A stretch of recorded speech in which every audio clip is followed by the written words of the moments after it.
moments before the curtain goes up, and the curtain is going up on a brand new musical that's kind of a sequel, but kind of not a sequel.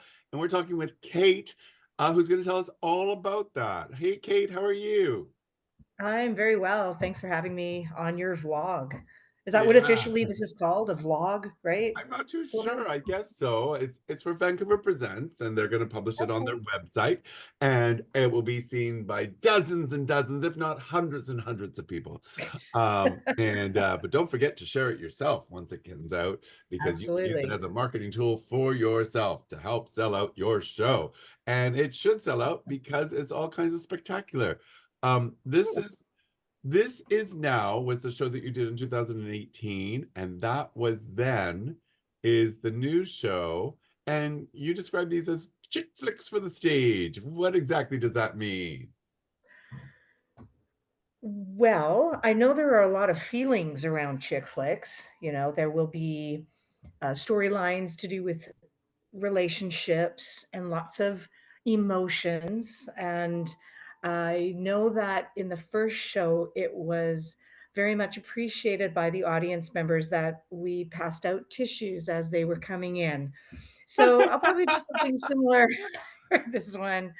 Yeah, it's just it's life, and I think life as women is fraught with really intense emotions.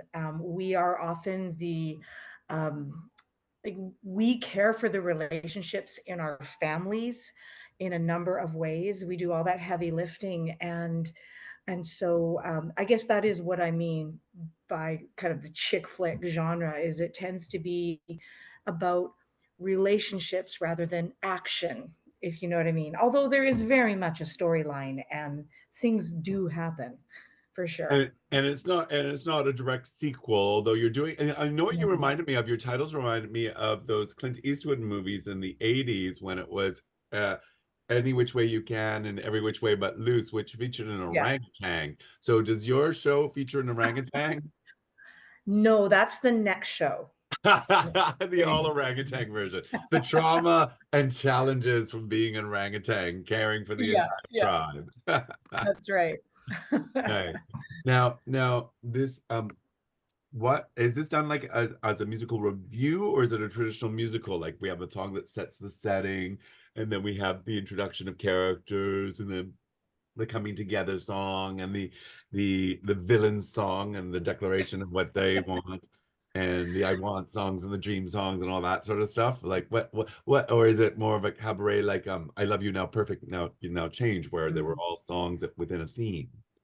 Right. No, it's very much a musical. Oh, We started with the story in a way, but I have been doing this for a long time, and some of the songs that I have in my catalog are 30 or so years old, and when you were so I two. can pull yeah, yeah, exactly. And so I can pull from that, but what's been exciting for me as both a composer and an arranger is that I am writing specifically for the show as well, and the characters tell me what they need to say, and it often needs to be said as a song. So there are scenes that are a song.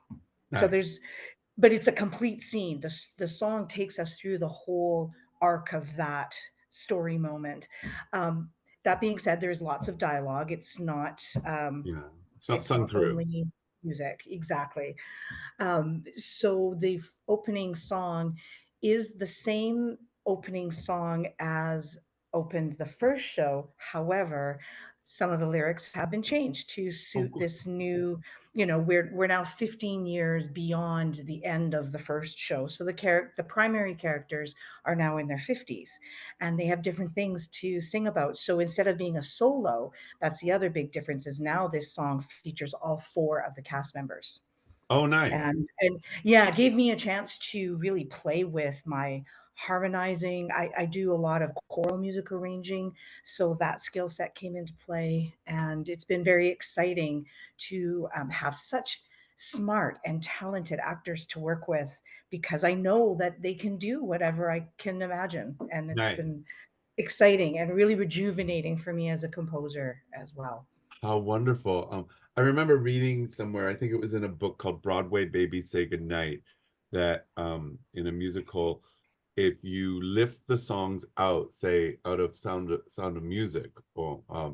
then the story falls apart because the songs are actually telling part of the story. And if you pull it out, then is it, what is it? Uh, Greta and Rolf just meet and go, "Hi, how are you?" And then they leave, right? Not much of a storyline, right? Yeah, yeah. Uh, so what compels you to make these shows? What drives you? Because it's a lot of work creating a musical. It's a lot of work getting the funding for it, producing it, rehearsing it, finding a place to rehearse, finding a theater to put it up in. What drives you, Kate? What drives you? What's the madness? An excellent question. I can't imagine not doing it. I have always been a person who lives my life in a way that is about figuring out how to make these ideas I have happen.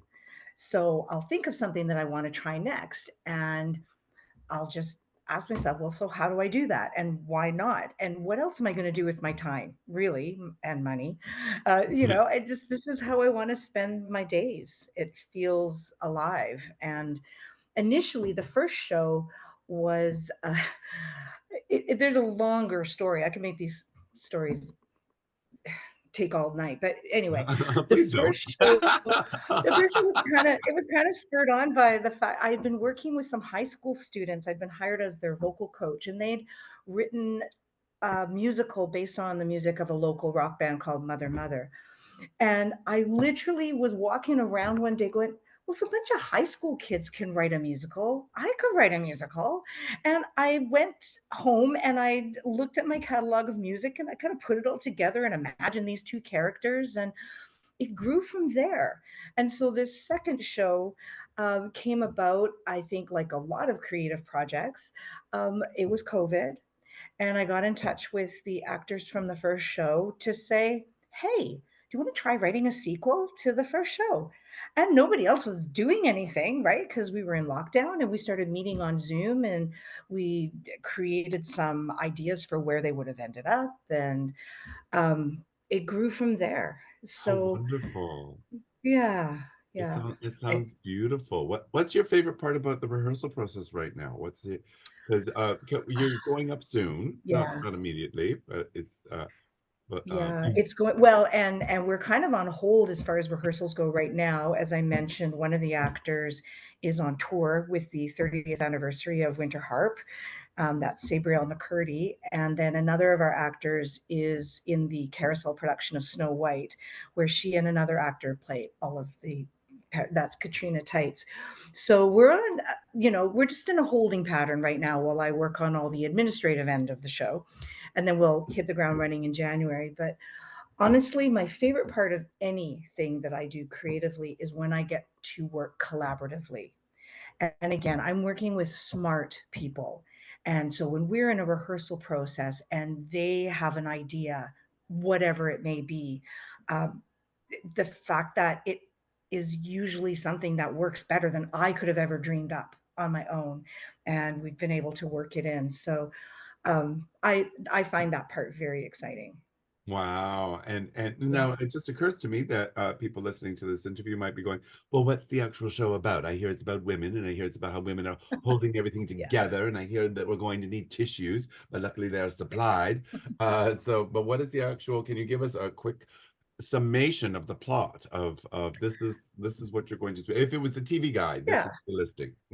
Okay. I'll do my best without giving too much away. Um, Sarah and Emily are lifelong friends.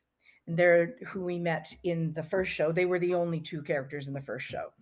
So now we're 15 years beyond the end of the first show, and they're in their early 50s. Sarah is trying to meet her deadline for finishing a master's thesis, and her daughter is now a young adult who's finished university, trying to figure out what her next step in life are going to be. Meanwhile, the marriage is hitting the rocks, it's shaky ground. So we've got all of these uh, things going on for Sarah. And in the meantime, Emily, her friend, is in a place where she's feeling really, um, she's in a solid relationship. She likes where she is in her life and what she does with her time. And she's got this beautiful friendship with Sarah and also Sarah's daughter. And then out of the blue, her mother, who's been estranged for the past 3 decades, starts contacting her Oh, and leaving messages. And we don't know what the urgency is. So there's a lot of feelings that come because this is a mother who left her to grow up on her own when she was graduating high school. So there's a lot of feelings around forgiveness and reconciliation and or not. um, or not. Meanwhile, what is the urgency? Why is her mother all of a sudden now contacting her after all these decades? So there's that storyline. And yeah, that so I like to think there's something for everyone to relate to in Nice. this show. This is like those movies like Beaches or Rich and Famous and stuff like that, where Yeah, it's the friendship of the characters drifting in and out of yeah, each other's lives and all the different trials and tribulations of life. yeah, I love it. yeah, The show sounds just beautiful. And it sounds like once all your actors are back in place, I'm sure it will then yes, come back. But it's also a testament to the talent of your actors, the fact that they're not available right now because they're busy yeah. being off doing other things. How about this to end it off? Although we've been doing that a lot for the last little bit now, I always end these interviews with sell your show. So what you're going to do is you're going to look right at your camera when I say action, and you're going to do the commercial for this project and why they should not hesitate to get tickets for it right away. Okay, Okay, I got the postcard here, nice. Okay, and nice. ready? Okay, Looking right at am the I ready? Oh, I camera. don't know. Hold on, I need my reading glasses, David. Okay, Okay, okay. I'll I'm gonna read distract them. from the I'll sing. postcard because Here is the show. Here is the show. Okay, and action. that was then. Stop wanting to turn back the clock and stop time. Stop thinking we once had it all. 4 women, 3 generations navigating their relationships as and with mothers and daughters. Playing at the Nest, Granville Island, January 19th to 21st. There are matinees and evening shows. Tickets available at katemccall.com/thatwasthen. Wonderful. Oh, sold. I'm sold. And you Okay, point we'll out see there you there. too. You point out there too that it's a really quick run. This first run. This first run. Uh, Yeah, do not snooze or you will lose, as they say. That's yeah. a lyric you can use if you want. Well, Kate, how wonderful to chat with you. I'm so glad that Gordon hooked us up, our friend Gordon Roberts, mutual friends that Thank you. interviewed Yes, Kate. he sings in my vocal jazz group called Reverve, and we just did a concert at the Nest a couple weekends ago. Oh, how So, wonderful. yeah, yeah. Well, Kate, I'm looking forward to the show. Thank you so much for taking time out of your Christmas schedule. And I can't wait to see it. Thank It's a you. pleasure to talk with you, David. Thank you. Bye-bye.